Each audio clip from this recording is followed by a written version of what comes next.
Veganism is about death. It is a death cult. Hey, this is Ryan of Happy Healthy Vegan with yet another video about Dave Asprey, you know, the bulletproof coffee guy, biohacker, pseudoscience, low carb dude. Yeah, I just made a video about him a few months ago, and the last one I made about him was like maybe in 2015 or something like that. So sorry for two quickies on him, but I couldn't help it when I heard him describe veganism as a death cult.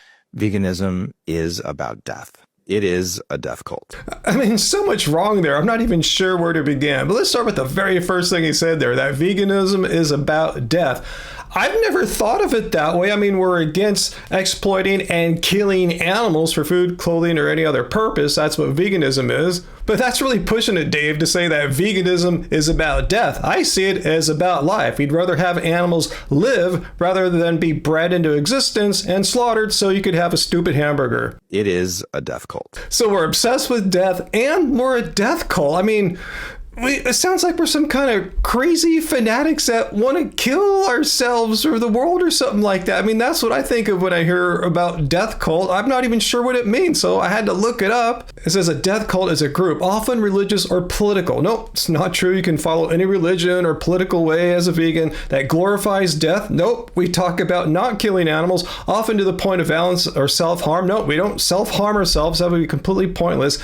These groups may have beliefs about an afterlife or a coming apocalypse. So that first definition I found supports what I initially thought what a death cult would be like, and as I thought veganism has absolutely nothing in common, has none of those attributes of a classic death cult. So perhaps Dave misspoke there because of his low carb brain and he meant something else. Let's see if he clarifies. I've heard this, yeah. And I'm just saying that having been a devout raw vegan, I was not aware of that. This is news to me, but it makes complete sense. If Dave tried anything remotely resembling a vegan diet, of course, he'd pick the most extreme and restrictive, most woo-woo way of eating plants. I've heard this, yeah. and I'm just saying that having been a devout raw vegan, is that it's a deep hatred of the life and death cycle.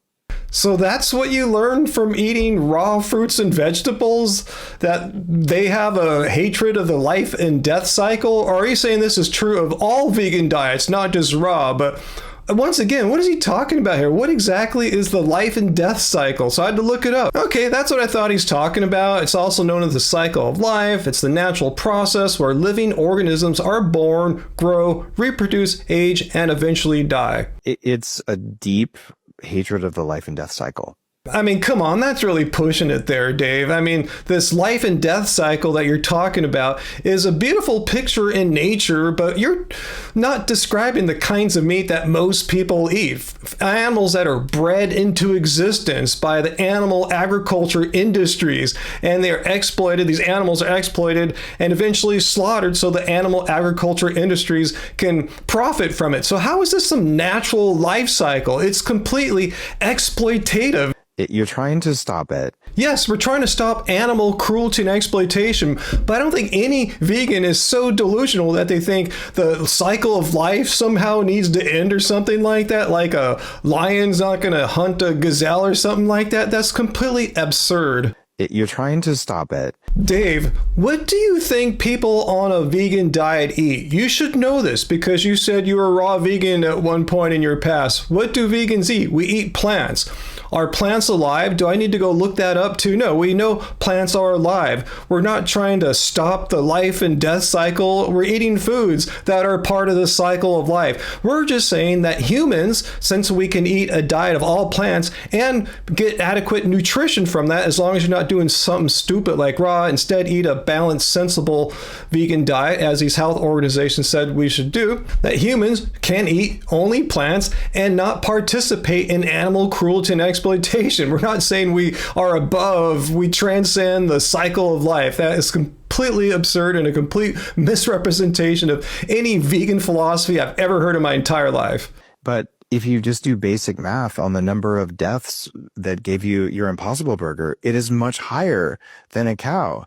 Basic math. Well, I would love to see it. Please show me your source there. I mean, if I had a nickel for every time that one of these anti-vegans made this preposterous claim, and they say the math backs it up, well, I'd have many nickels, but if I got a nickel every time one of these fine people actually produced any evidence, any math, advanced or simple, to support this claim, I'd have absolutely 0 nickels. So anyway, Dave's saying that the production of Impossible Burgers is way worse for killing animals than producing beef from cows is. Well, let's take him up on this challenge here. Let's look up the ingredients of Impossible Burgers, and it says it's water, soy protein concentrate, coconut oil, and sunflower, and potato protein. So unlike Dave and all these other anti-vegans who provide 0 evidence or math to support their claims about the numbers of animals killed, I'm going to be better than them and actually provide evidence for my claim here that they are completely wrong. Fortunately, there are people much more skilled at math and statistics and epidemiology than I am that ran the numbers. They produced this paper called Number of Animals Killed to Produce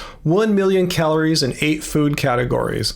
They utilize very conservative data points from, say, the USDA, and they present their methods here. Here are some of the mathematical formulas and models they use to derive their calculations from. And what's completely brilliant about this paper is they have 2 categories of animal deaths, color-coded by red and gold. Red is appropriately colored and named because those are the numbers of animals killed in slaughter, while the gold bars represent the numbers of animals killed in harvesting. So you have to willfully ignore that. Yeah. So yes, you have to conveniently ignore the actual numbers and data here that clearly show that if your intent is to harm as few animals as possible, you would have no choice other than to eat a completely plant-based vegan diet. And Dave, if you indeed have some simple math that disproves this, I would love to see it, but I'm sure I'm never going to see jack shit from these guys. And this idea, I'm not going to eat things with faces. Like, why are worms and bugs not sacred? They are. Oh, so worms are sacred, but not cows. And they're getting killed by industrial agriculture. So Dave and any other anti-vegan that says this nonsense about how it's on us vegans, please explain to me how vegans, which represent maybe like at best 2% of the human population, it's on us. Vegans are the ones that bear the responsibilities for all the ill practices of the industrial farming business world. But I totally know where this misguided criticism of veganism comes from. I've heard it a million times from anti-vegans. Again, give me a nickel for every time I've heard this stupid criticism. It comes from a complete misunderstanding of what they think veganism is. It's weird how anti-vegans take it upon themselves to define veganism in some effed up way that's not representative of what veganism is. Again, it's a stance against animal cruelty and exploitation. And what Dave and so many other anti-vegans take veganism to mean is something more like the ahimsa concept from Eastern philosophy and religions, which is no harm to any sentient beings of any kind ever. So yes, there's accidental harm in the productions of foods, but again, that's not our responsibility. It's, if anyone's responsibility, you meat eaters, because you represent 98% of the food buying population out there. Newsflash, meat eaters collectively eat way more plants than all us vegans do. It's just simply disingenuous and false to blame these accidental crop deaths on vegans simply because we have compassion for animals. We don't want to see them exploited and slaughtered. All right, so enough of debunking Dave's nonsense. I think I've completely thrashed his entire argument about vegans being a death cult and all this stuff. Anyway, I'm going to venture into some territory that I typically try not to because it can be construed as ad hominem. You can be the judge. Let me know down in the comments. But like I said, I did my first video about Dave about 10 years ago, and I've noticed from comparing how he looked from then to how he looks now, I go, wow, he sure looks a lot different. Is it the same dude? Like, wow, he's aged a lot. I mean, I've aged 10 years in the past 10 years as well, but I go, wow. I thought he's around maybe the same age as me, and now I see him, I thought maybe he's 5-6 years older than me. Well, I looked him up on Wikipedia, where, by the way, they say his bulletproof diet is invalid and unscientific, and that he has no medical degree or nutritional training. Furthermore, the British Dietetic Association have listed the bulletproof diet as an example of a fad diet, and it gets worse. Anyway, it turns out he was born born in 1973, and I was born in 1967. So like I said, I thought he was about maybe 5 or 6 years older than me.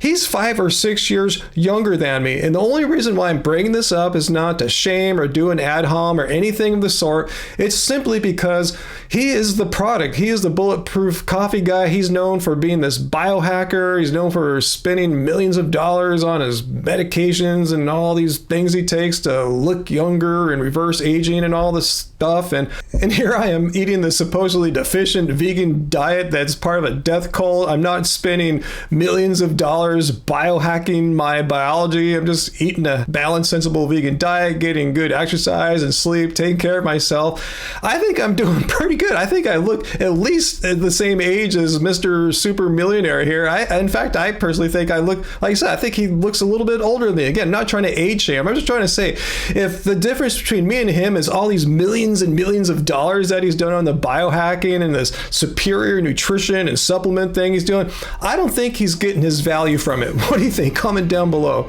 And please remember, I'm 6 years older than this guy, and I haven't spent a penny biohacking. If you really think Dave looks way younger than me, has a sort of youthful vibrance that I'm completely lacking, well, first of all, I just think you're full of it. But anyway, please come to my Friday live streams, 6 p.m. Pacific Standard Time. Be a decent human being, and we could maybe have a conversation. So whatever side you fall on doesn't matter to me. I look forward to seeing you all there Friday night. And remember, until then, doesn't suck being vegan.